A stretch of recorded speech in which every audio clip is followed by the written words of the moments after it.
God's name.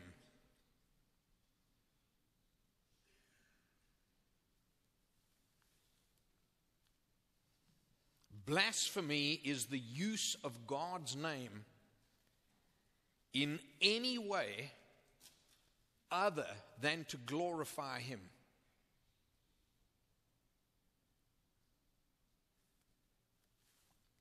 God was saying to us, I love you and I'm kind and I'm gracious and I will do anything for you because I want you to have the abundant life. But you need to understand what my rules are.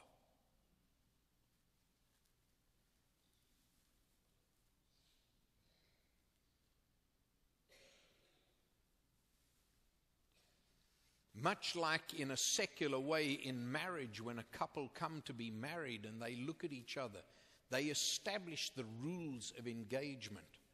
I promise to love you in sickness and in health. Whether we are rich or whether we are poor, this is our covenant. God here was not just saying something that was idle or for consideration, America.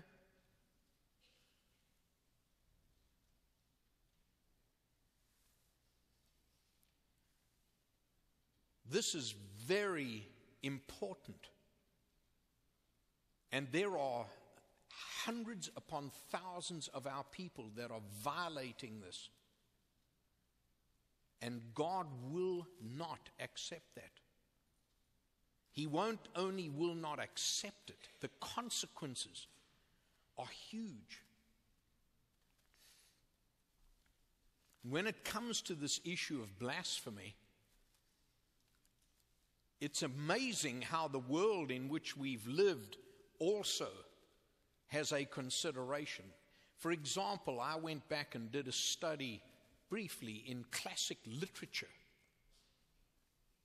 I love the classics, and I majored in English literature as one of my majors way back then.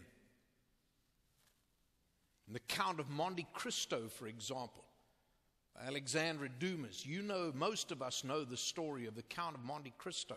What's that got to do with God? This is what we read. One day when I cursed God for making me so wicked, my adopted father said to me, do not blaspheme, unhappy child. The crime is that of your father, not yours. Another one of the great books that many people have read, The Gods of Mars, by Edgar Rice Burroughs. We read, speak then, he snarled, turning to me, but do not blaspheme against the things that are sacred. Charlotte Bronte, one of our favorite novelists, in The Professor, read by so many students over the decades. Be on the lookout. This is Charlotte Bronte, not even talking about the Bible. Be on the lookout, for you know that neither the day nor hour when your Christ cometh.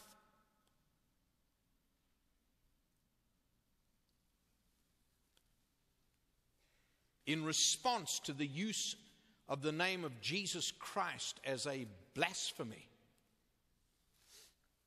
historically, if you take a journey through history, the Athenians, if people blasphemed during the day of the Athenians, they confiscated all their possessions. The Romans meted out harsh punishments against their citizens. The Romans, a godless era. The Visigoths, most classic. If someone blasphemed against God, had their head shaved, they were given 100 stripes with a cane, and they were given prison sentences. The Franks in 1818 considered blasphemy a capital punishment. The Old Testament, if you go into the book of Leviticus, it was punishable by death to use the name of God in any way other than to glorify Him. In the New Testament, The Bible tells us that great sorrow comes on those who use God's name in vain. And the word there, if you get specific, in Mark chapter 7 and Matthew chapter 15, the things that defile you will come upon you if you use God's name in vain.